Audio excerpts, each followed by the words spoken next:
You're listening to the Fortnite Community Podcast with your hosts, TwoLoud TX and Nolxero. What up, and welcome to episode, I think it's like 10 of the Fortnite Community Podcast. I'm your host, It's 11, TwoLoud but TX. Who's counting? I think it's 10. I'm pretty sure it's 10. But it doesn't matter. Could be 10. But as you guys can hear, he's here. The one, the only, the one HP killer. No, Zero. What's going on, bro? What up, man? Not much. We've been playing a lot of Fortnite, that's for sure. Staying up way too late, as always. That has been happening, yes. We've been catching a little bit of cheating. Got a Yeah. video. Yeah. So let me tell you, if you're cheating and you're in a game with me, you better hope you don't kill me, because I will record it and I will post it. I'm going to be posted on YouTube, Reddit. We're going to tweet it out. Make sure that Epic knows who you are. So don't cheat. King Jasmine 21, if you're out there. Earl damn, of that's A. Smith. I have no problem dropping name bombs. Yeah. No problem whatsoever. Yeah, I'm calling so attention to cheaters. this was actually a cheat we saw last night where they were underneath the farm area. Like, I don't know. He could go. Where could he go? He literally could go the whole south part of the map. It looked like. I mean, it looked like he could go pretty far. I mean, at some point there was like a hill that brought him close enough to the bottom of the map where he was able to like jump back onto the map. Right. And we watched the whole game to kind of see if he would go under again. We wanted to catch him going under. We do have video of him being under the map and moving around. So we never saw him go back I freely under. died because he couldn't catch me at first. I guess there's some obstacles he had under the map, and he was shooting me, and I was like, "This guy's under the map." Started running away, and then David's like, "Let him kill you so we can report it." So I'm like, "Okay, Yeah. I let him kill me." So yeah, Yep. he went back and got my scar that I had, and they actually won the game. I think he actually ended up winning that game. So that was They did win the game. there. You go, cheating your way to So win. cheaters prosper sometimes, but I mean, with the videos and stuff we put out, probably not for long. Yeah, yeah. Don't use that for any young people out there that your mother says cheaters never prosper, and you're like, well, I was listening to the podcast, and this one guy, he said cheaters do prosper sometimes. No, they don't. I'm sure he'll probably get banned. Short-lived, short-term gain, long-term penalty. You know, that guy probably didn't have a Glom Tom. That's probably why he's not happy with life, and he's Probably cheating. why he's cheating. So as always, I don't have guys, a Glom Tom, so I'm ruining everybody else's game. as always, guys, this episode is brought to you by our sponsor, GlomTom, glomtom.com. Go check it out. Use the code Fortnite for 5% off. Those guys have some awesome things in the works for this year, so keep your eyes on them. I mean, if you like the GlomTom product, they have some other products coming soon that they've been working on. So I'm excited to see what they come out with. But remember, you can go to glomtom.com, glomtom.com, and get 5% off with the code Fortnite. Thank you to everybody that has continued to give us iTunes reviews. We'll do another iTunes review read in a couple weeks at the beginning of the podcast. So keep those iTunes reviews coming, and we will shout you out here in a couple weeks. There was one continuous message that was going on between the last couple shows that we had, David, and you had made a suggestion, and I had agreed with you multiple times about abandoning daily quests and being able to get a new challenge, right? Essentially, like, hey, I don't like this challenge that is get in the top 55 times in solos because I don't really play a lot of solos, and I want to, whatever the case may be for you out there, you just want a new challenge and reroll. You can actually do that. So, thank you to Michael Smith. He sent us a email and he says, "Hey guys, love the podcast and thank you so much for the great content. Just wanted to write in and mention that you can reroll one quest per day in Battle Royale, at least on PC," he says. "Since you've talked about not being able to do it on the last two episodes, obviously you wanted to let us know. So all you have to do is select to inspect challenges at the bottom of the screen. I believe that's the left click on PlayStation on your left thumbstick. Then select Abandon Quest, and once you do that, another one will auto-generate for you instantly. I think this was a recent change they made in one of the newer updates. Hope this helps, and keep up the great work, Schmitty. So thanks so much for that, buddy. I know somebody else also gave us that same comment, actually, on our Podbean. So thank you so much for that one. I'll figure who it was, and we'll shout you out as well. I don't have that one pulled up right now. But thank you guys so much for writing in, letting us know when we are wrong, because it's not like we're always right. So we do appreciate your help. Sometimes we just don't know. We haven't figured it out. We just don't know. We just don't know. So, as always, guys, you can continue to check us out on YouTube. We dropped a couple videos last week. Just go to YouTube and search Fortnite Community Podcast. We are not as big as the man and the awesome guest we have here with us today. So we don't have a cool, like, specific YouTube address. But hopefully, over time, we will get one. But we do have a wonderful guest with us today, Mr. BeanHead09. What's up, buddy? Hey, what's up, guys? Cheers for having me on the show. I've been tuning in for the last couple of weeks, listening to you guys talk about a battle pass and all that kind of stuff. And yeah, some interesting thoughts going on, that's for sure.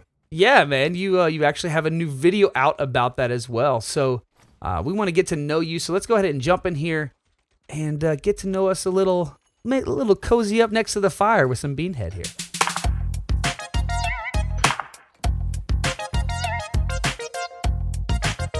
All right, bro. So here we are. Give us a little glimpse first before we jump into all the great content you've done for Fortnite. How'd you get to this point? Like, what did you start playing? You know, what era of gaming did you jump into? How long you been doing YouTube? Those kind of things. Era of gaming would probably be like classic RTSs on the PC. All right. Like June 2, Command and Conquer. That's probably when I kind of tuned in. Dude, that's throwing it back. Command and Conquer is definitely throwing it back. That's probably throwing it back. But that's probably when I started taking gaming a bit, some would say, too seriously. Yeah. Playing too much, like staying up too late, all that kind of stuff. I remember there was a Command and Conquer where like all you had to build was the backpack guys, like the little army backpack, like Marines, and you could just demolish everybody. You just that's all you had to build because they could attack air and ground. It was just ridiculous. Yeah, so then I mean that kind of got the ball rolling, and then since then kind of didn't really stick to a genre for a few years.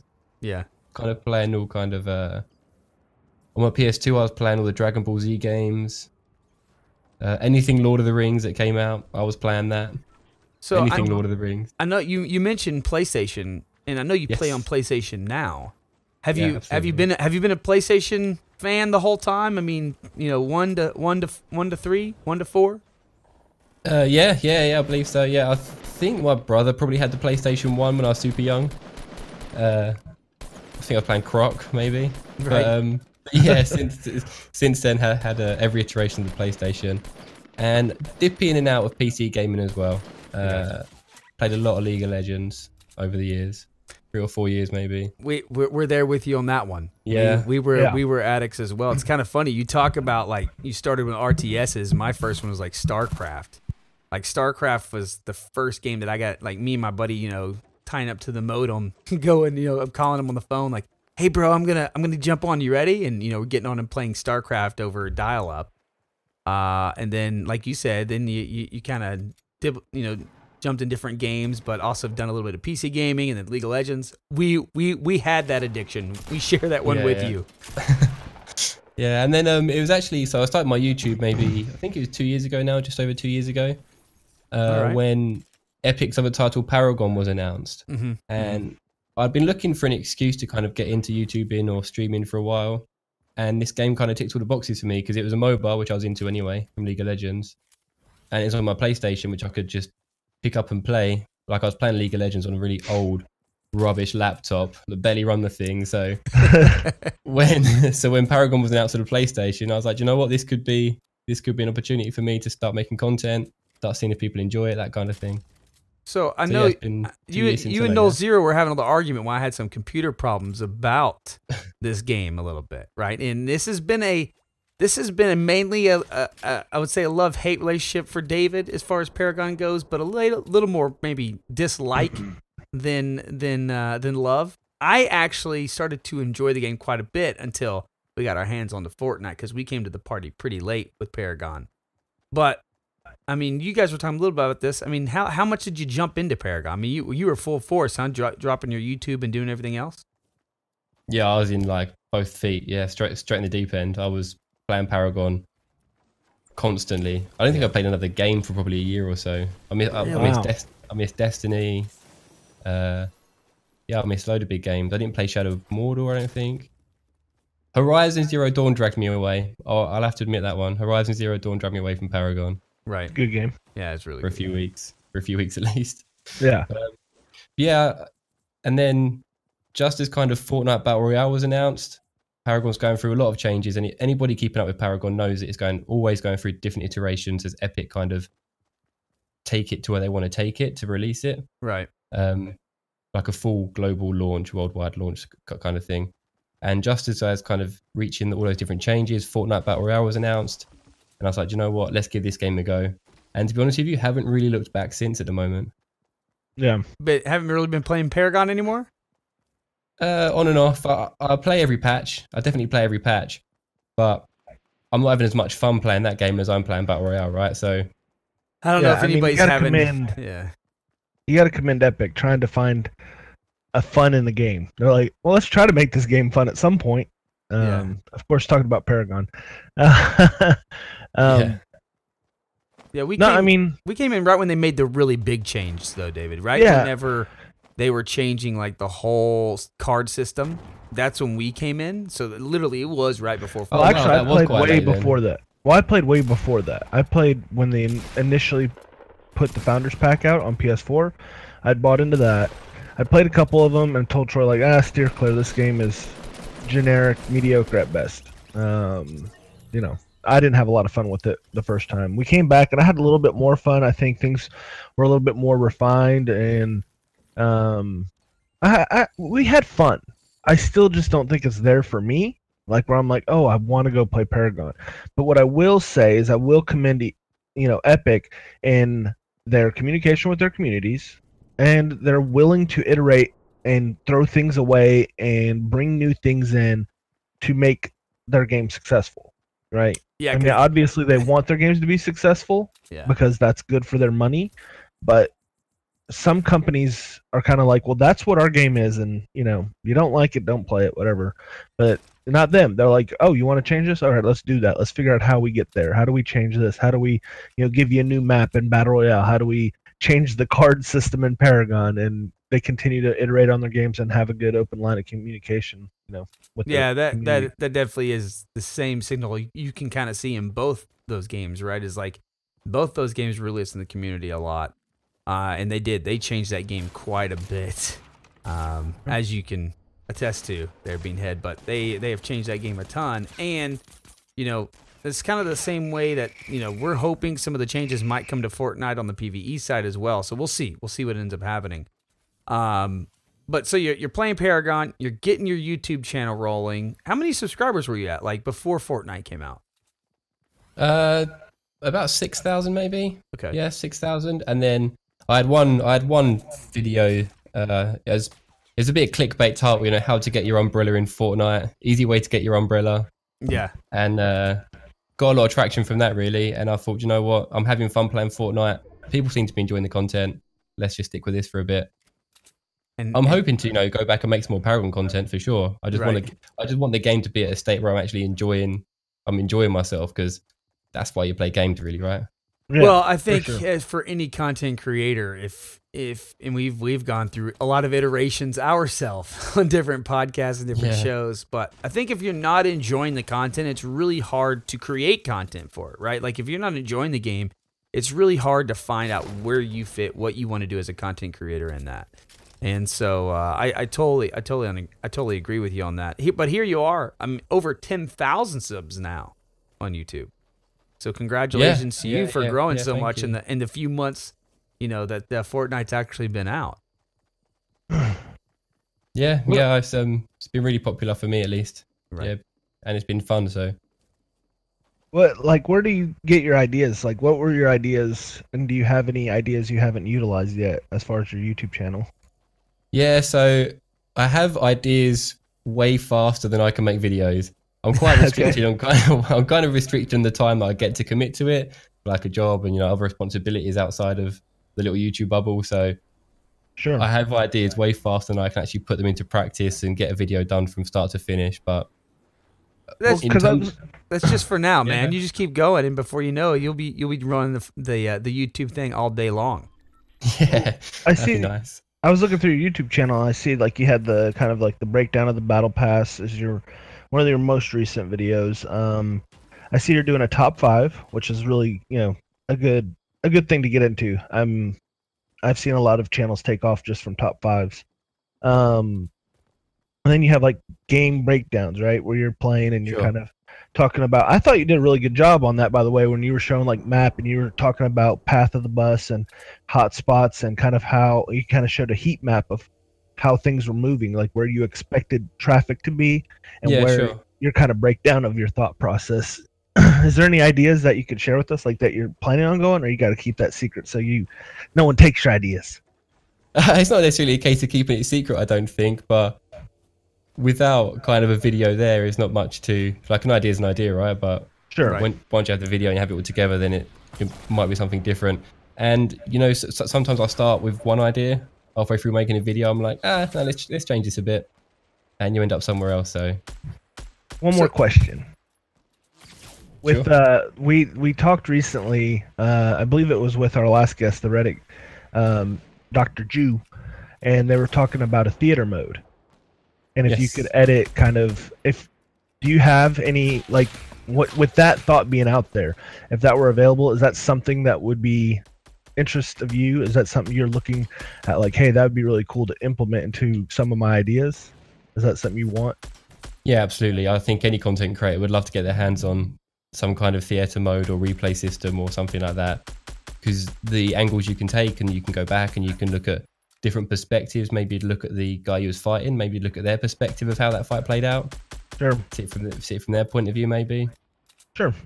And especially if you get outplayed, right? The best way to kind of learn when you're playing a game is to learn from the people that beat you.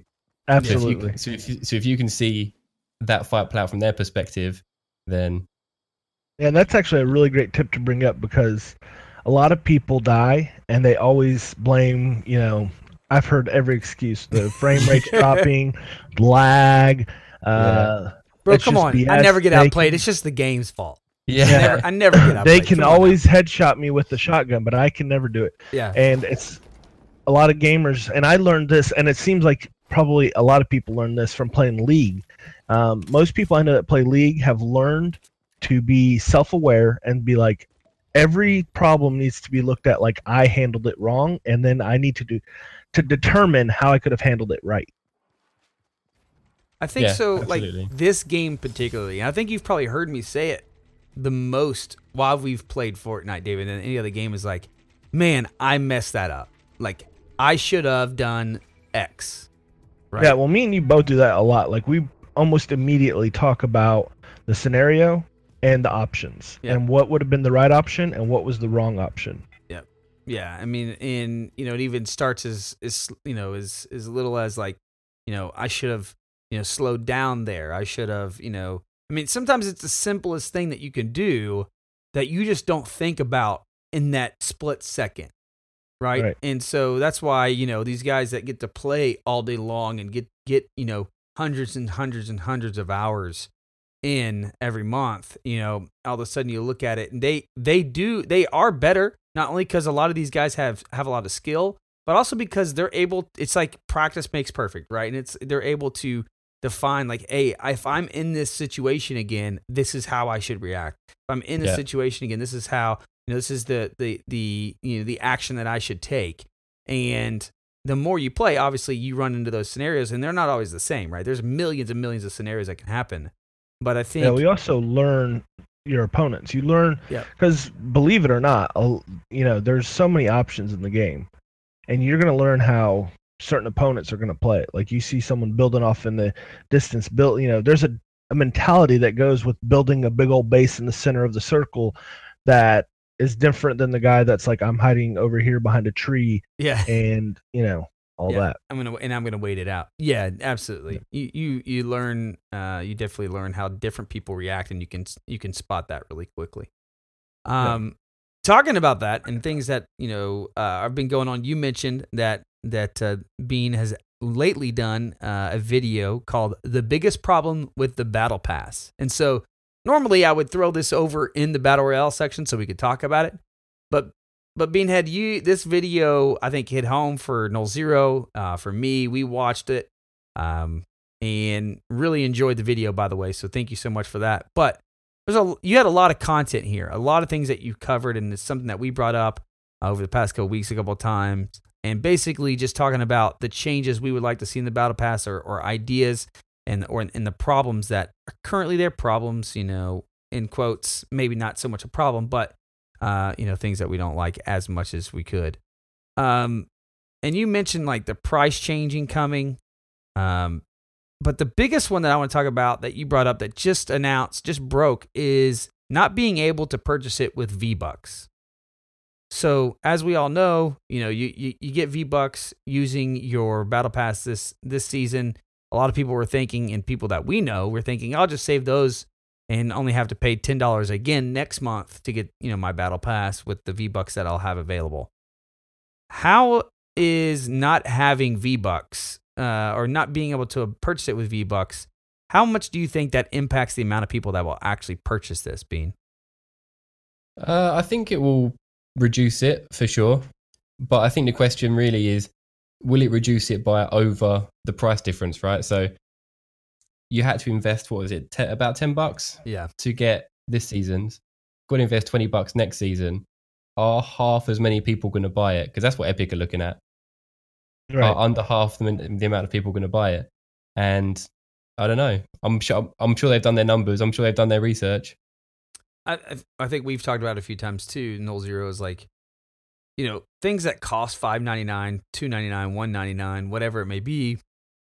It's really easy for people to swallow that. Maybe even $9.99, right? Maybe even $10 to say, I support Epic. I'm going to get my Battle Pass every season for $10. But if you chop this thing up to what we're hearing, right, it's like $18.50, right, as far as the V-Bucks go, so it's almost $20. If they chop it up to $20 and then they don't let people use their V-Bucks, I mean, I feel like I know a handful of people that already won't be getting the Battle Pass immediately. Yeah, sure. And you get a lot of players that will, for use of a better word, farm their V-Bucks from Save the World as well, right? Because you can earn 50 a day. Is that right? Right. Yeah, 50 a day. Yeah, 50 a day from there. So if you're doing that during a season, then by the time the next season rolls around, you've got enough for the Battle Pass if you could spend the V-Bucks. Right.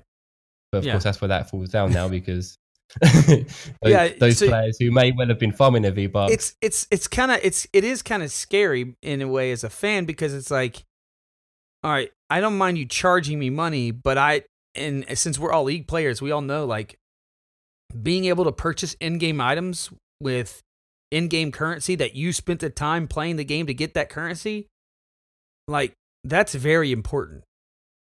And back in the day when we all played, you had RP and IP, in League of Legends, and you basically, if you wanted to sit there and farm IP all day, you could. And buy the new skin that you want to buy, right, when it comes out. And here we are now, it's all of a sudden, it's like, well, we want you to buy this, but you can't use the in-game currency. And those people that don't have the money, you're kind of screwed, basically. Yeah, I understand. And it's strange because I guess the V-Bucks they're not like a typical in-game currency where you can just earn V-Bucks, right? Really. I mean, you can get a couple from the free section of the Battle Pass. You can get 200 maybe. In the free section. Yeah. I think I'm not sure if that's exactly right, but something like that. Whereas if we think about something like League, you can just farm IP, or used to be able to farm IP all day long, as you say. Whereas that's not quite the same in Battle Royale. You're essentially trading in your real money for fake money, and then and then you're spending your fake money in the shop, really. Yeah, I mean, it's a little different, but I think they should award V-Bucks for people that win matches. That's always been my deal. I think it'd be really cool. I think they have an accessibility thing. Like, my problem is like, okay, so the new skin that came out, Recon, I think it's called. Yep. It's $20, and 2,000 V-Bucks. Yes. If I have 2,000 V-Bucks, sure. I don't necessarily associate that. It's Raptor, by the way. Raptor. Yeah. I don't associate that $20 price tag to that skin. Right. But if I need to buy V-Bucks, then I do. Sure. And so I'm looking at it, I'm like, that skin's not worth $20. I'm sorry, Epic. It's an awesome skin. I like it, and I would love to buy it. But I don't feel like I should reach into my pocket and give $20 for that skin. And I know that there's certain people that, would say, well, it's all perspective, right? It's all what makes you happy in your game. But my point is, I almost honestly think that if everything was a couple bucks to maybe all the way up until $10, I really feel like Epic would sell so much more stuff to people that they would actually make more money. I think it goes beyond that. I think it would make you feel better about your purchase. Even people that can afford it, right? Maybe their budget's $100 a month, right? Just say somebody has $100 to buy the items. It's just like anything. If they feel like they're getting a better value from the dev, like I can buy this pack for $20 and it's all the new stuff, right? Or I can buy my pass for $10. That's essentially what a battle pass was, right? It's like it's a great deal. It's $10 and you get like $100 worth of stuff essentially, or whatever it came out to be. So even the people that do have money, they feel like, hey, like I'm getting a good deal. It's more valued, right? I can buy more items instead of me putting in $100 and buying 2 or 3 skins. Now I can buy 5, 10 skins, right? So right.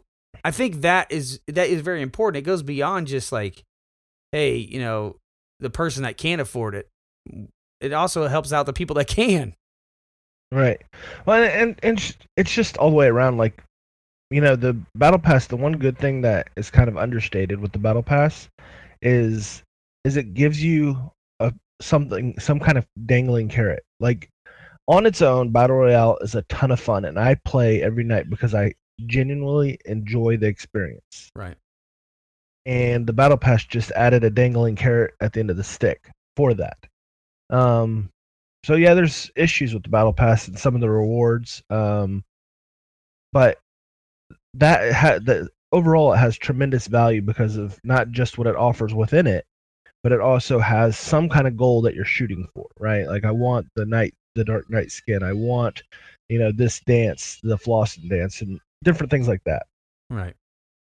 No, yeah, I touched on that briefly in my video because the way I described it is basically a player retention scheme. This battle pass is you fork up your money up front, but you don't really get anything up front.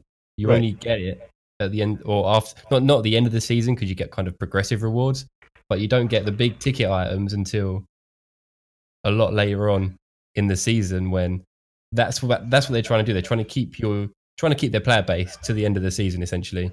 Yeah. Ready to drop down the next battle pass so everyone sees those items and go, oh, they look nice. Right. And I don't hate them for that. Like, I really don't. No, yeah, I'm actually glad that they did give us something to play for.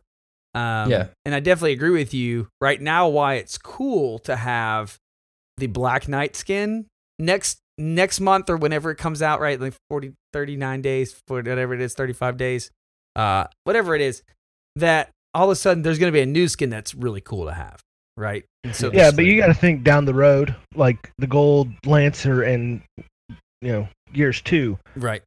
Or in Gears 2, where people are going to later be like, "Man, where'd you get that Dark Knight skin?" Yeah. Right? Or where'd you get that? As long as they keep them pickaxe. Season specific, right? Yeah. Like hopefully they don't recycle and sell this. I saw a comment on Reddit saying they're trying to keep from one of the developers saying they're trying to keep their item season specific. So. Okay. Hopefully that'll be the case. Yeah. One thing I did want to bring up about your video was the length of time. Yeah, the amount of days you need to play, as opposed to how many days are available to play in the season. And I actually hadn't done that math. The only math I'd really thought of was like, I was curious one night and I was like, how many points am I getting just from leveling up? Right? Yeah. Because I'm almost 100. I'm at 78 right now. I'm pretty close to hitting the 100 mark. And I was just curious. But you broke it down. And how many days did you come out with? I think you said 60 days you need to play out of the 70 available days. Yeah, so I started thinking about it a bit more seriously because I might not get level 70 and I'm really sad about that. So I was trying to work it out. So I'm going away for 2 weeks next week and I'm like, I'm going to miss 14 tiers essentially because I'm missing 14 days. And I was like, oh man, I might not make this. So I've done the maths and a few guys on Reddit, I saw some posts on Reddit as well and it kind of checked out. It works out about 60 days out of 70 if you get to level, I think it's 45. So if you get your season rank to 45, 60 days out of 70 playing, then you'll get your state, you'll do your challenges and you'll get your battle pass to level 70. But that is a big commitment, I thought. I thought that's a big ask for your player base, I thought. It is, yeah. Yeah. No, I agree. Because the average player is not going to be able to play that much. Right. Yeah, I mean, even if they did the 150 hours, they might not be breaking it down to 2 hours per day. They might be wait until the weekends and doing 16 hours over your weekend, like 2 8-hour stints or something. And they're doing just as much time, but because they're not playing every day, they're not getting the rewards. And it was funny when you brought that up in your video because I was like, one night we played, and I was like, their 150 hours is BS because me and Troy play, you know, those long stints on the weekends, and we'll go till like 5 a.m. And you know, you play all those hours and you haven't made much progress on your battle pass. You're like, yeah, they're full of crap. One number I came up with that I thought was crazy because I saw people running around with the Dark Knight, you know, a weekend, and I was like, God, how much money must you spend to buy out your battle pass from the get-go? It's $105 US dollars to buy out your battle pass from level 1. That means in the scenario that you bought the battle pass and purchased every tier of it, you spent $115. Which I think is ludicrous. Which will be 135, or I guess 125, right? 125. Next, yeah. Next. But that's a choice that player makes, though, right? They haven't got to do that. They decide, you know what, I want those items now. I've got the money. I'm going to buy them now. Right. Yeah, I just think it's insane to when you some of the pricing. I'm like, where do they? I always come to the fact that it's like, where do you get off thinking that, you know, 70 tiers is worth $105. And maybe they don't. Maybe they're like, we price it that way so people are more encouraged to play and earn than that. Maybe that's the case, but yeah, you're talking about as far as that was how the dev prices it. Yeah, right. I was just curious. I always get curious about like how do you determine the price of a fully tiered out battle pass versus how much is it cost to get, you know, to buy a epic skin or a legendary skin. Yeah. Right. Well, the one of the, it was funny, I was watching your video, and as I'm watching your video, I'm thinking of ideas for next season. And one thing that crossed my mind was the battle pass loot progression versus if they would have done a llama loot progression. So instead of telling you, hey, you're going to get this season specific item, maybe there's either a roll of season items, or maybe they're not season items. Maybe it's the normal items that you have now. And so every few levels you get a llama, right? Instead of some of these other rewards that they've put out there. How do you guys feel about that? Like if they did, and I know there's been a lot of controversy around like the Battlefront rewards program, right, and what's all gone on there. But would you guys like some, you know, the opportunity to get some, maybe a night skin quality or the raptor skin quality, you know, at level 20 in your battle pass if you got a llama? Like if the loot table was, you know, obviously it depends on what loot table they put in there, but that was an option. I mean, is a loot crate or llama, you know, specifically an option here? Is that a good idea? I think for me personally, I like to know what I'm buying. So if I'm going to drop down some money, I want to know exactly what I'm getting in return for that. So opening a loot crate doesn't really satisfy that for me. But if you was to say, you know, within this season, there are 5 epic level rewards, and at 5 points in your battle pass, you'll get to open a loot box. So that by the end of the battle pass, you'll still guaranteed them, but you might get the one you want sooner, maybe. Yeah, that's a good idea. If I've explained that properly, I don't know. Yeah, so because like right now, every level, like every 6 levels, you get like or 7 levels, is it? Yeah, 7 levels, you get I guess a bigger item, right? Like a glider or a skin or a dance, right? Right now, so like every 7 levels. So it would be really cool if maybe at every 7 levels they're like, hey, here's your llama. You can get one of the 7 specific items. You can get the. I like the llama idea.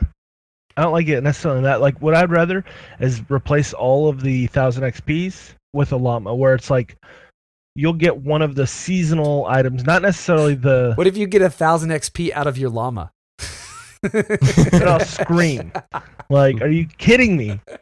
Like a 90% drop rate for 1,000 XP. Right. So like obviously they had like the raptor, the nutcracker. They have the I forgot what the disco guy's name was, but they have these skins planned out. They know like, hey, these skins are going to be in the weekly skin slots. We know what they've had available in the daily skin slots, but maybe the llamas are a daily. They guarantee to give you one of the daily or weekly rewards, right? So like early level llamas give you one of the daily rewards that's available in the daily rotation.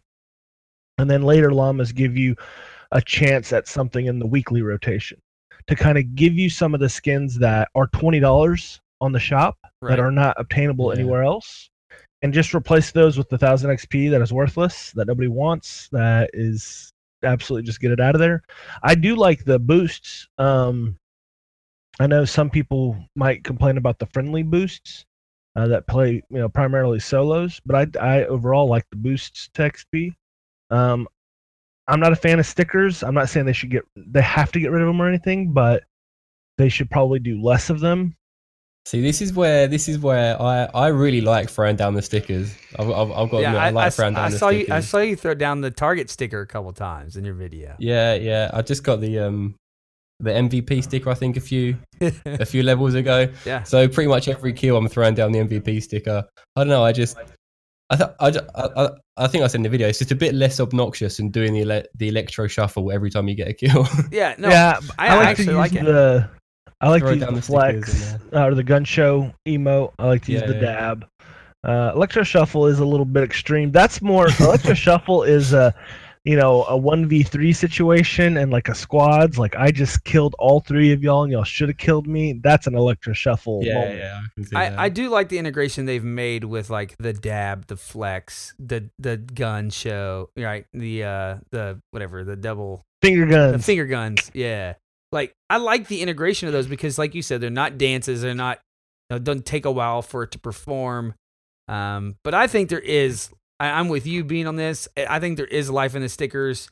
I think they could come up with more good ideas as well. Animated stickers. I mentioned it before. Animated stickers. Stickers that actually make a movement. They do something. I throw up the like exclamation a static mark image. all the time. I don't think they're that exciting.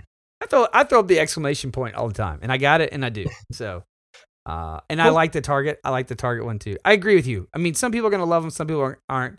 It's just like the dances, it's gonna be your cup of tea. But I do like the variety that stickers bring into it. And maybe you're right. Maybe animating the sticker create a little more love for you, Nolxero, for the sticker side of it. Yes, it would. One thing that was, and I was mentioning, I was listening to you and I was coming up with ideas. And I'm telling you, this is the truth. As soon as I wrote this down, you said it.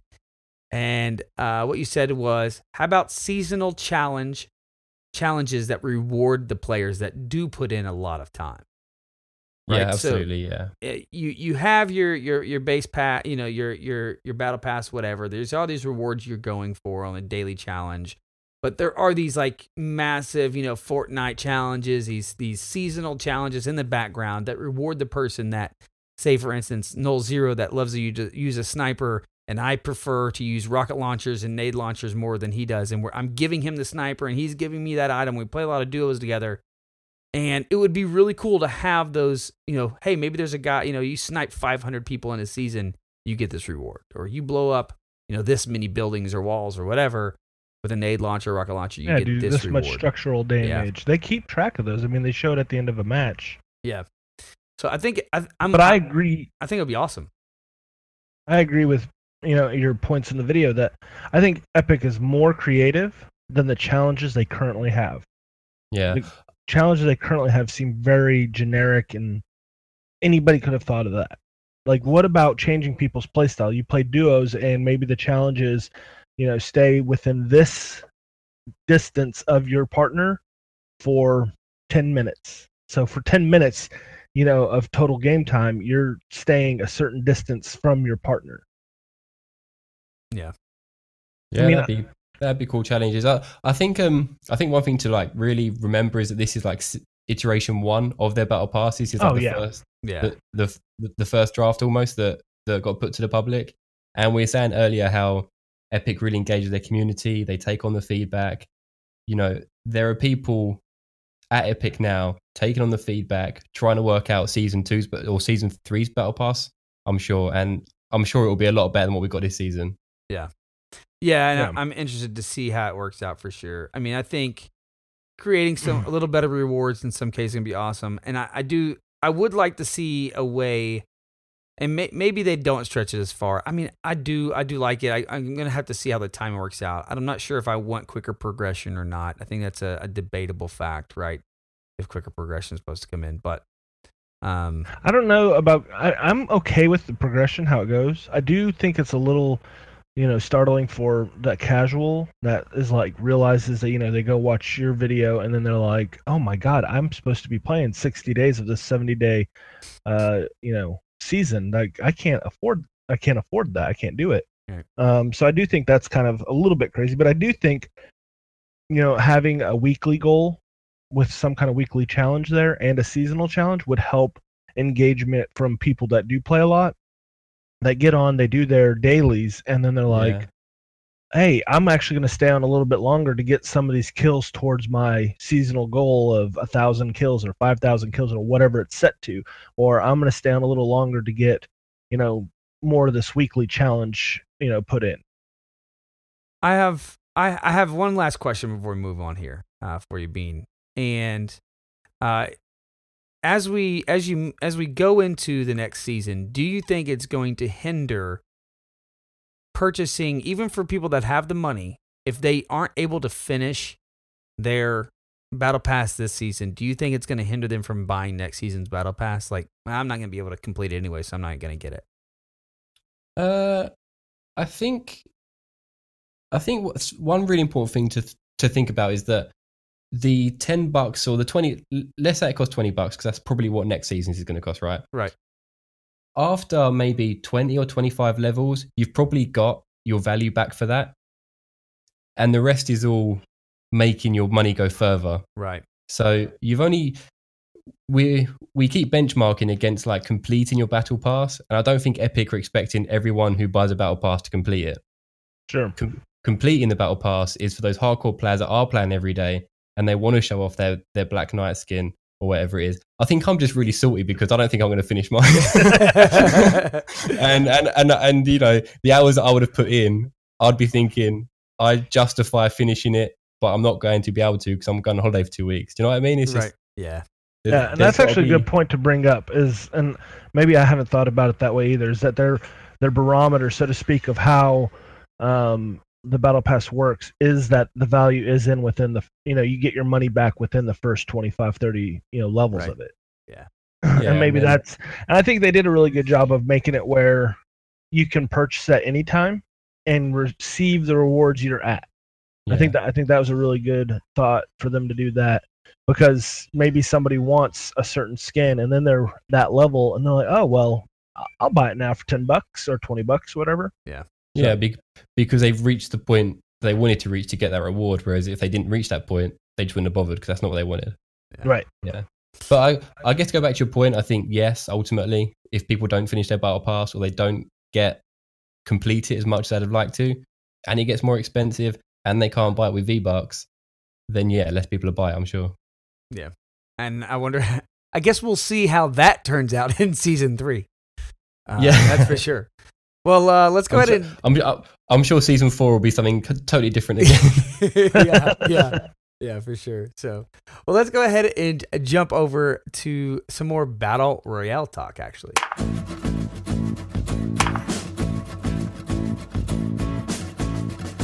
All right, so before we jump into the big news and what I had tweeted at you about that I wanted to talk to you about this week, which was the changes to the map and the new POI locations and all that, which we're going to jump into. I want to quickly go over the version 2.1.0 patch. David, why don't you tell me really quickly, for everybody that doesn't know or they haven't found one yet, what the Cozy Campfire does and how much you love it. Okay, so Cozy Campfire might be one of the best games ever, or one of the best items added to the game, because in so many different situations, this thing has come in clutch for me. We actually had a game the other night. We got caught in a major battle between two different teams in the squads, and we're coming out of Pleasant, in between Pleasant and Anarchy Acres, above Loot Lake, north of Loot Lake. Getting a big old battle there. Final Circle's getting like center of Loot Lake area, and Storm passes us by. We've lost one guy out of our squad. We're all hurt, and I'm running into Final Circle, and I pop in the storm. I pop a Cozy Campfire, pick up a full heal, and then I'm able to enter into Final Circle and with revive. roughly And revive. And I revive Kyle, yes. So all that while using the Cozy Campfire, it really opens up a lot of opportunities. On base level, what it does is you lay down this Cozy Campfire on, it's in your trap slot, so you have to put it on a floor, and you just stand by it. And it gives you about 2 XP every second, or HP, sorry, not XP, 2 HP per second. And I think it lasts about, I want to say, 10-15 seconds. I think it gives 30 it might HP be 20 seconds. It could be 25 seconds. Yeah, it is 25 seconds. Yeah, it says right here in the 25 seconds. So it gives you 50 HP. Okay, so it can get you to 100 HP. Obviously, it just gives you 2 ticks of health every second. It is an AoE heal, so as long as your teammates are near it, and they have to be relatively close, everybody gets the benefit from it. You can't be below overall, it. We learned that. You cannot be below it, actually. Yeah, we did learn that last night. Kyle failed epically to get out from underneath the campfire, but you can actually be like almost a tile above it. Yeah. So like if you build a floor, put the Cozy Campfire, and then on that floor add a ramp up, and you're standing on that ramp, you will still gain the effects of the Cozy Campfire all the way up to the top of that, like what would be considered one tile. Yeah. So it does seem like one tile up you can. About a half a tile away from it, it seems like no more than you can't get to a full tile left or right of it, or front and back of it. So it doesn't have a huge range. It is meant to kind of cluster y'all in, but I've used this thing so much, and it's like if I see one, I will fight to get that. Yeah, it is definitely an item to have and to use often. It definitely changes the game in multiple ways. It allows for a lot more things and a lot more scenarios than a lot of items do. I really like that they put it in the trap slot. I'm glad it wasn't another consumable. Yes, it's the only healing thing that's the only healing you can do without taking up a slot. Right. That's a significant heal. Yeah. And it's you know what? I didn't know it didn't work if you was below it. It does not. I guess it makes sense. Yeah. Thematically, but you want to get the heat, man. We got to cuddle together here, Bean, and we need the heat. So if you can't feel the heat, you ain't gonna get the love. So yeah, and I was surprised too, because what had happened was I'd gone down, Kyle had picked me up. I was trying to heal us, so I built a floor right above it. I'm talking the part of the hill we were on. There was no room. Like, I mean, maybe the head of a character model could fit in between like the hole on the ground and the floor I built. So he had to be squatted underneath there to stand in there, and he's like pressed up against the roof of my floor, and he still wasn't getting healed by it. So yep. Yeah, there's no range underneath it. You cannot be underneath it and receive healing at all. What would be interesting to find out is, can you get HP from someone else, like an enemy's campfire? I would be curious to see that. If someone lays a campfire down in a base and you jump in and kill them, do you receive healing while it's still going? I wish it would burn you. It would actually hurt you, not heal you. That would be awesome. I've not seen it in game, but I think it will heal the enemy. Yeah. I think according to one of the Reddit posts by the devs. Sure, I'm sure it would. Yeah, I can't imagine it not. Does, but I don't know. I mean, the game's intelligent enough to know that the enemy placed the wall there, so they won't let you put a trap on it. It's true. Yeah. So, but just like traps work, I mean, I guess they don't hurt they won't hurt you, but they will hurt the enemy. I just don't know. It's always active. It's like a trap that's always active, right? So yeah, sure. Yeah. It's like it's always working. So I don't know. I would imagine it would. Along with that, obviously it is blue rarity. Along with that, also comes the NVIDIA Shadowplay highlights for those that are PC players. Make sure you guys check out this. This is a really cool feature if you're using NVIDIA graphics card. I guess it'll actually capture like multi-kills, triple kills, double kills, your wins and your deaths. So I don't know when it doesn't capture. But that's the whole game, isn't it? Yeah, it is a crazy feature I guess they added called Shadowplay. So make sure you guys are checking out. They do have a contest going on, so go to Fortnite.com or EpicGames.com as well, and you can check there. They have the FNBR NVIDIA Shadowplay highlights, features, and contests. So you guys go check that out there. A couple quick things to note from this update was the Boogie Bomb changes, which is if you take damage, guess what happens? You stop dancing. So thank you, Nolxero, for that suggestion a few weeks ago. Looks like a lot of people agreed with you, and they changed that along with the rarity of the Boogie Bomb. They fixed an issue which caused players to pass through their recent build and edit structures. I actually posted on Reddit about this as well, along with somebody else. We had a lot of messages and people, but I didn't seem to have this problem anymore after the patch came out. Let us know if you did. But I don't know, Bean, were you encountering this at all where like you'd build a floor and you'd try to jump and you wouldn't land on it? Like you'd go back through it before it was completely built? Yeah, I was definitely getting that. I was in the final 2, in the like kind of container area, you know, all the shipment containers are. Yeah. Mm-hmm. And you can kind of build a floor above the whole thing because there's that metal structure going across the top. Yeah. So I was up there. I was looking down, trying to find out where he was, and all of a sudden I just fell straight through my floor that I'd built, and I was like, "Oh man, this isn't good." Yeah. So, definitely caught me out a few times. Happened to me a ton. So it looks like they fixed that issue. They also fixed an issue which allowed sniper bullets to pass through players without applying any damage. There's been a ton on Reddit about this. And a ton of videos about this as well, so that's been better. And then the down but not out animation, like I don't know if you saw this, it happened a lot on PS4 actually, but like if you shot somebody while they're in the air, it looked like their head was in the ground and like dirt was coming up around them constantly. It's like a drill. It was like I don't think I saw that. Yeah, dude, it's hilarious. I wish I did, to be fair. It looks like their butt was just in the air moving along the ground, and you know the running animation with the how the dirt comes up around them. Yeah. Well, like that's constantly going. So it looks like a small tornado turning there. I think there was one, David and Kyle, we were playing one time and that happened to me.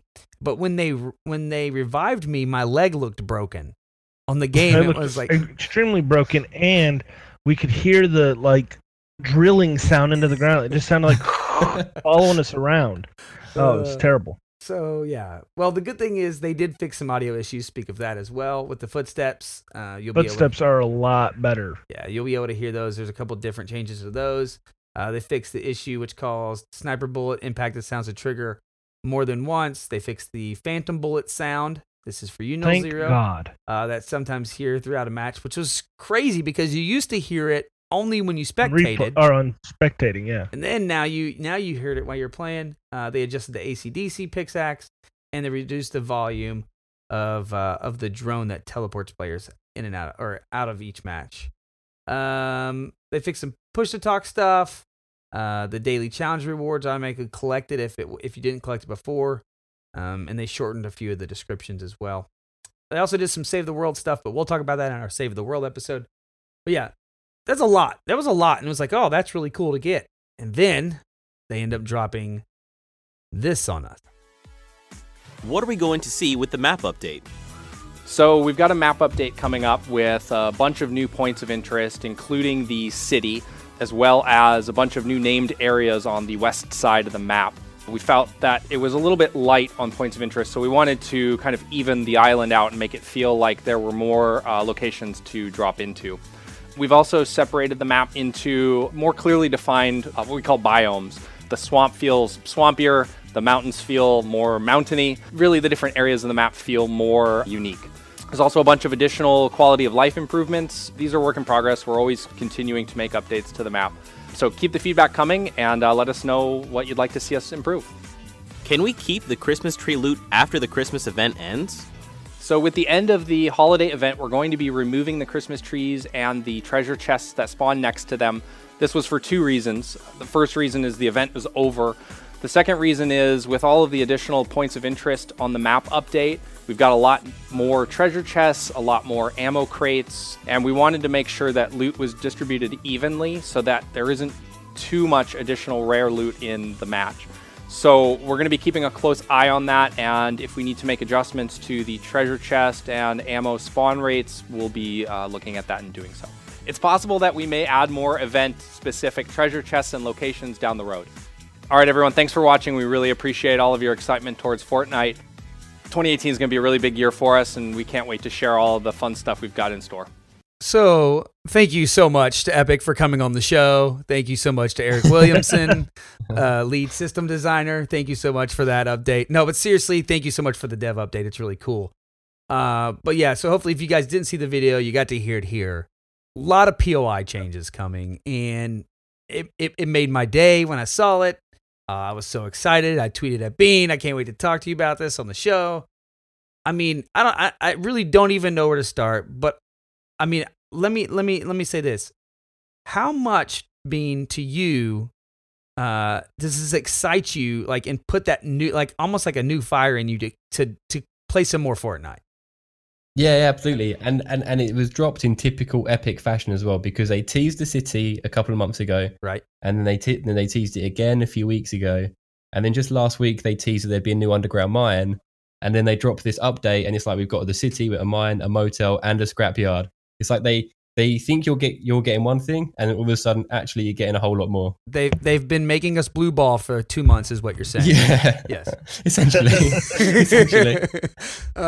It really hurt, but I'm so happy to get to it. But here we are. Like, we get the new POI, and I think what's like really surprising me, and a lot of people might not have caught this in that audio or in the video, was he says that they made everything feel more unique, and they want to make everything feel like it's its own area. It's more defined, right? And we saw that we see the picture of the city, but we also got a picture of the new junkyard and a picture of the motel, right? So my question, and they said like all this stuff is going to be on the west side of the map, right? The majority, they're making a huge change to the west side of the map because they wanted to make it more balanced. Right. I'm guessing the motel area is going to be somewhere, and I've seen a lot of speculation on this, a lot of stuff on Reddit, somewhere like between Pleasant Park and Greasy Grove, somewhere over there. But I know there's some people saying the junkyard was, you know, the I guess the metal yard that's there now, that's just north of, oh my gosh, I'm drawing a blank. Where we always drop retail, yeah, north of retail. I think that's gonna be a new location, right? The junkyard's gonna be a new location. Yeah, I saw some. I mean, it's just speculation, but I saw some people line up some locations currently within the map with the new points of interest, and they've got the motel just north of Loot Lake, and they've got the scrapyard actually in the north, in the northwest. Just, you know, where there's like a triple loot, there's like a triple chest drop, but you got the house, you got the truck, and you got the barn. Yeah. Mm-hmm. Right in the northwest, it's like kind of in that area. They've dropped to the scrapyard. Okay. But I mean, they're literally going into the game and trying to find the background of the pictures. Yeah. So take it with a grain of salt, maybe. But that's well, I also think that they're not trying to. I don't think they're really trying to update any current POIs. Well, he did say they made the swamp feel more swampy. They made the mountains feel more mountainy. Yeah, but if you look at when he says that, they show the swamp and it's more like the sky and everything that has a different weight and feel. Like there's a kind of like almost like a fog there, and it's like kind of gray and brown, the sky settings, because they're trying to kind of give you biomes, right? Yeah. So like if there was like a high mountain maybe that has snow on it, maybe it would be snowing up there. Well, in the swamp, it's like kind of like swampier. You know, it's got the whole fog and what you think of when you think of a swamp. Right. Snow would be cool. Yeah, that would be cool to have somewhere on the map, like cool. constantly. Well, I mean, like we always drop at prison, right? And turn around and we look at. You're the guys dropping at prison. Oh yeah, yeah. You're the guys dropping at prison. We always drop Moisty, and then we go to prison to try and find you guys. I think. Here's the thing: funny. We go to prison and we go to Moisty to kill the guys looting Moisty. But it would be like, really. Who goes to Moisty? Yeah. Bean does, obviously. We go Moisty. It would be cool though if Moisty did have like this fog through it, right? Because you know that you say that, David, is like. What if you had this fog? It is a different. It's a whole different zone at that point because you can't just come over the hill at prison and look into Moisty because it's all foggy, right? Yeah, and I would love. That's true. Some kind of like something like a fog, like to cut down on your visual. Yeah. Maybe not across the whole map, but it would be nice to at least in the swamp have it. We've talked about having different weather effects, like having a raining time, which we said, well, maybe they can't do because of the storm, but like having fog to kind of bring down the amount of distance you can see in. Yep. And play with different weather effects going on. Yeah, I think that would be really neat. I think, and they could take those type of ideas and affect them to different areas, right? Like you said. If it was mountains and it was snowing on the mountains, like maybe the tip tops of some of those mountains are snowy, right? And not that it's snowing happening, but yeah, you see footprints, things like that. Yeah. Or maybe because you're so high up, you're more dealing with clouds coming by. Right. So aiming down at the ground and trying to snipe somebody, you might get a cloud coming by and you're interrupted your view because of the clouds. Right. Yeah. I mean, the fact of like that they're changing this map and already updating it like 3 or 4 months into BR, right. Like that's amazing in itself. But like, I think it's really cool that they're going in here, being in there, like adding different types of structures because most of the areas are the same structures now. Yeah, it's as if they created the named points of interest, and then everywhere else they just stuck their house with a barn. Right. If there's a big open space, they stuck a house in a barn, and they was obviously going to revisit that at some point. That was just kind of there as a placeholder, and it's cool that we're getting those new iterations now and those new updates. Yeah, I think the motel is actually what I'm probably most excited for. I don't know why. It will probably be the smallest and most like mundane of the lot, but. I just want to go smash out that motel. Yeah, I think it's awesome that they're actually putting out multiple points of interest because could you imagine if they just put the city out like for a week straight? The city would be the most volatile place to land. Yeah, because everybody would go there. Oh, it's still going to be very volatile. I actually saw a meme. Oh, absolutely. I saw a meme of somebody put it out and they have a picture of the city, but they have like 1,000 people with parachutes coming down, right? And it's like the first day Epic releases the new POI, and it's like a million people dropping there, and that's probably how it's going to be for the first day, because I think a lot of people want to go experience that multi-level area, right? Right. I mean, for me, that's what I want to do. I want to experience, where it's like 10 stories or whatever it is that you can go through loot and like break the floor and keep going down, right? Yeah, some of the pictures in the pictures, some of the buildings looked way taller than what we got at the moment for sure. Oh yeah, yeah.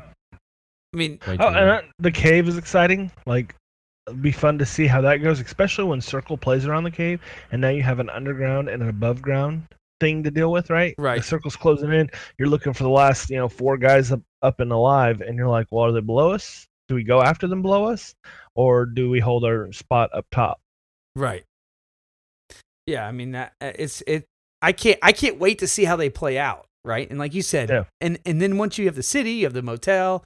So I mean, yeah, all the different points of interest are going to be really cool, and I think it's going to add a long time to us continuing to play and to enjoy the map and have this new feeling, like almost like we got an entire new map because of all the new points of interest. Well, only that, but like think about the times where the circle plays towards back of Pleasant or plays in between Greasy and Pleasant. Like if we land Greasy and Pleasant, which is a very common spot for us to land, right?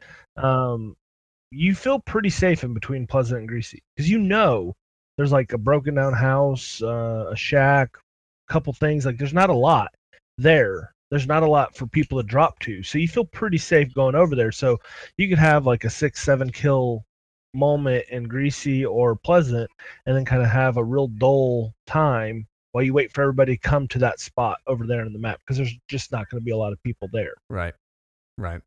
They have some quality of life improvements coming as well, and the treasure chest changes. And basically, as I said there, as Eric mentioned, the treasure chests will basically be replaced by more areas to have more loot. So we're going to see more loot. Let's go ahead and jump over to this week's tips and tricks. You ask, do we have tips? Of course. And do we have tricks? Oh, yes, we do. So listen up. So, along with Eric Williamson from Epic, we also have MonsterDFace, the YouTuber himself, giving us a tip and trick this week. Protection. I don't just ramp when I charge in at a player. First of all, you want to pre-ramp before you push your target. Pre-ramping means that you are setting up a cover fire for yourself before you even engage into your target or before they even engage onto you. Sometimes it is better to wait to save resources, but most of the time, I would highly suggest that you pre-ramp. That way you can get closer to the target without taking any damage, and also so that you don't take any damage before you even engage into the battle. You typically want to be the one doing the damage, not receiving the damage, because once you start receiving the damage, things start to crumble. So backtracking into what we call protection, or what I call protection, is taking care of yourself first. Setting up some pre-ramps, but also what I don't see a lot of players do, set up a quick wall in front of your ramp. In this situation here, my opponent ends up lobbing a bunch of grenades at me, but because I have that flat wall in front of my ramp, those grenades won't even get stuck underneath my ramp. They'll instead ricochet right off the flat wall. But not only that, typically when people are firing at you, they have to break 2 sets of planks before they even break down your height position that you're trying to gain over them. You're setting up a nice little peak situation for yourself. Let's go ahead and roll the clip. Now moving forwards again, we're just making sure we're throwing some planks. Every time I decide to set up and plant in front of a player, I put a flat wall right there. It's literally muscle memory. This is how you have to train your brain to get into PvP so that your opponent cannot get you down once you are setting up your proper forts or setting up your proper quick ramps, your aggressive ramps to push players in. This is how to play aggressive while simultaneously winning your fight. So thank you so much, MonsterDFace, for that. I took that from his Win More Gunfights videos. You guys can check him out as well. MonsterDFace on YouTube. And obviously talking about protection, pre-ramping, and ramp building. And I thought it was really cool, Nolxero, when I saw this tip. And the reason why I wanted to bring this one up is because a lot of times people will default, because you can do this, you can default to what you build first when you hit circle or you hit your build button on whatever platform you're playing on. And you can set it to where it doesn't reset. Right. And it won't reset. It won't go back to your wall. It will go to, floor. If you want floor, it'll go to, you can have it where every time you pop it up, if you've already selected your ramp, it's going back, it's going back to ramp. But I thought it was a really, really good tip because in the video, as he said, he does have a guy shooting a rocket launcher at him or a grenade launcher at him. And if you would have just built a ramp, those would have gone under there and blown him up and probably killed him or at least caused him a lot of damage and put him in a bad situation. But because he built the wall in front of his ramp, immediately, they were able to bounce off and it was able to give him protection. Also, as he mentioned, now it's 2 areas they have to shoot to get you off of your point that you're above them. So one really important thing there that isn't mentioned that is very, very important is the consistency of build, right? And the reason I say that is if you think about the map and how many times you've tried to build a ramp and like the nose of your ramp is barely sticking out of the ground, right? And you end up having to build 2 ramps to get a regular size ramp. Well, if you have a wall in front of you, that ramp is always going to build up against that wall. And so you no longer are dealing with oh, the ramp is like a quarter, 3/4 under the ground, and I'm getting a quarter of it sticking out of the ground. So it actually gives you a lot of build consistency too, to actually put up a ramp and be able to go up it. Yeah.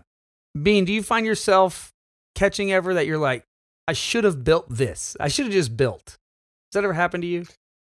Yeah, I'm pretty hot on like my reflexes. If I get engaged on, I'll just 360 wall myself whilst I get my bearings, and I think, I'm the same way. Who's shooting at me? Where are they? Because I want to go and kill them. Like, you don't just like start shooting at me and not get fired back.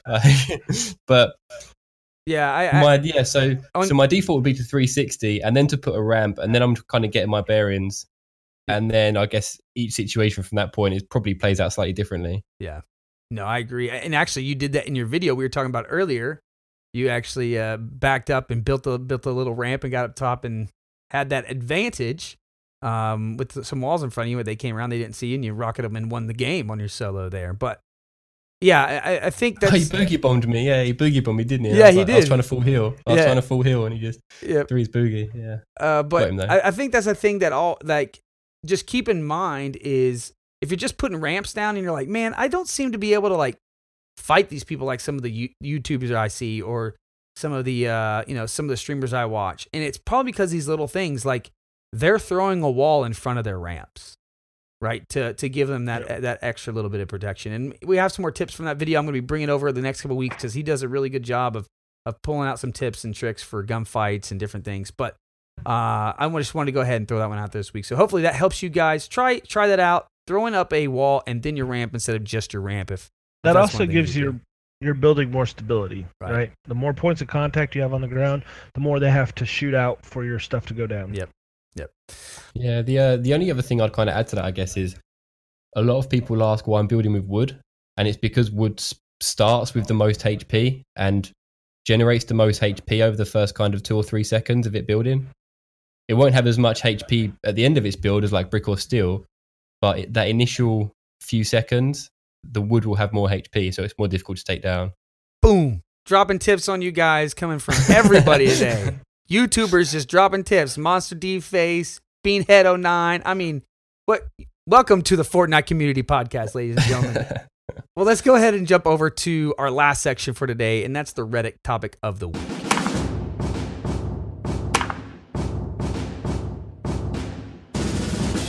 So what's really cool is we talked a little bit about the cozy campfire that we got. And I got a really cool post that I found that is called Sprint and Juice. And actually, in case you didn't see it, David, I'm going to link it here in our chat. But this is my question to you guys is they keep adding these items to the games, and the community keeps making up items. And this is one we've talked about a few times as far as giving you a way to get across the map a little faster or get out of storm a little quicker.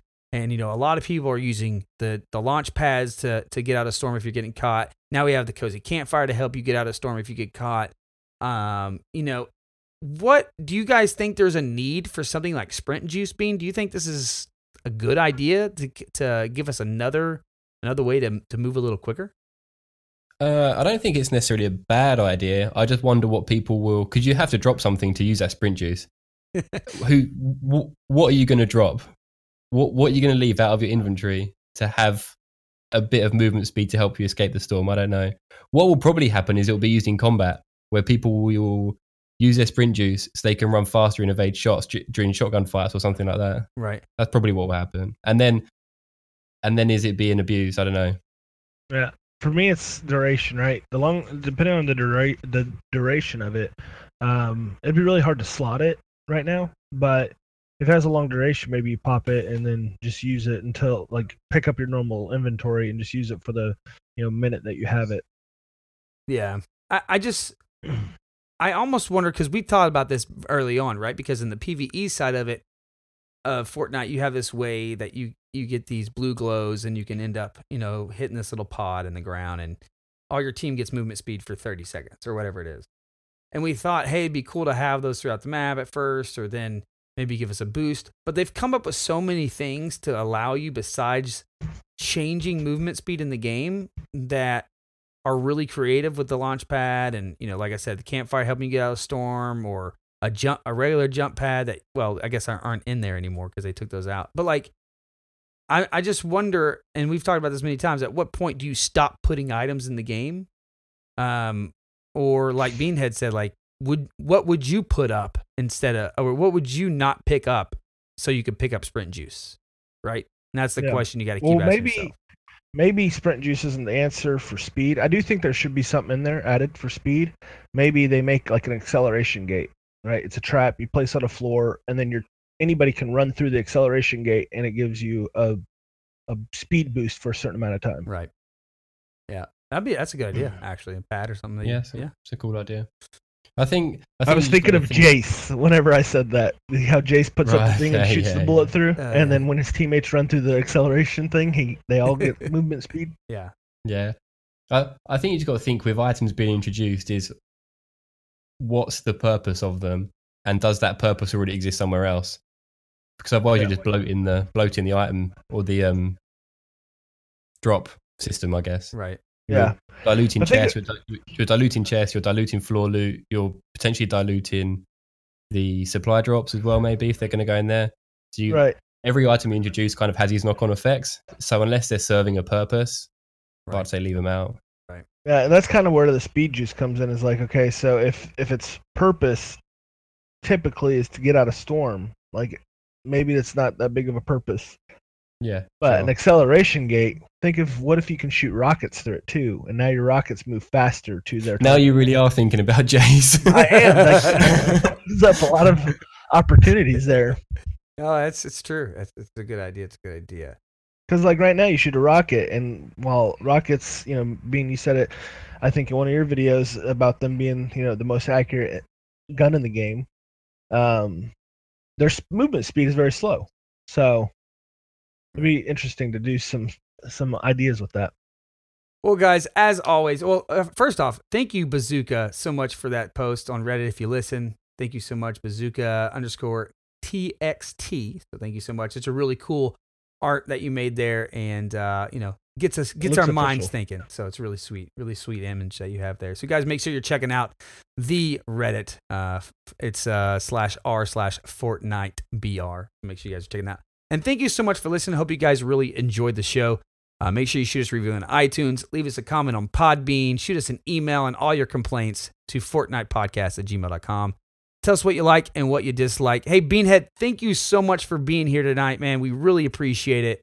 Thank you for coming on from across the pond and hanging out with us. Hey. And being our guest. Tell everybody, man, like where they can find you, what all your channels are, when you stream, and that kind of thing. Well, first off, just thanks for inviting me on. It's been really enjoyable, actually. I'll come back anytime. Sometimes we surprise people. We're pretty fun to talk to sometimes. But yeah, in terms of where to find me, mainly on Twitter at the BeanHead09. I do stream occasionally on Twitch at /BeanHead09. But if you really want to find me, I'm on YouTube, BeanHead09 Paragon. And you do the top 5 plays, so everybody knows as well. And they can shoot you an email with their play. Give all that information out. Yeah, sure. So the top 5 plays email address is fbrclips@gmail.com. So I'll go through every single one of those. And if I decide it's worthy of top 5 plays, it will go in. And there's some pretty cool clips coming in there, I must say. There are some pretty cool clips. And also search the hashtag. Yeah, I've definitely seen a few from you guys. And I searched the hashtag FMBR plays on Twitter as well. Well, we really appreciate it, man. Thank you so much for being here. Guys, make sure you're checking out his YouTube channel. It is a great content, lots of fun top 5 plays. Like we said, we talked about the video earlier where he had talked about the Battle Pass, the biggest problem with the Battle Pass. So guys, go check those out. Give BeanHead a follow there, and man, we can't wait to have you back on to talk some more. We got to play some, since we both play on PlayStation. We got to get together, especially hit up all these new POIs when they come out. You can follow us on Twitter at Fortnite Podcast. You can follow me on Twitter at TwoLoud, TX, TWOLOUDTX, Nolxero at Nolxero, NOLXERO, BeanHead at BeanHead09, and also, guys, make sure you check out the Fortnite Reddit page as well. Thank you so much to Monster D for letting me take away some of your tips and tricks there, and of course for Epic making an appearance on the show, Mr. Eric Williamson. So first time of many. First time of many. So guys, thank you so much, and as always, until next time, dance out those kills, and boast in those victory royales.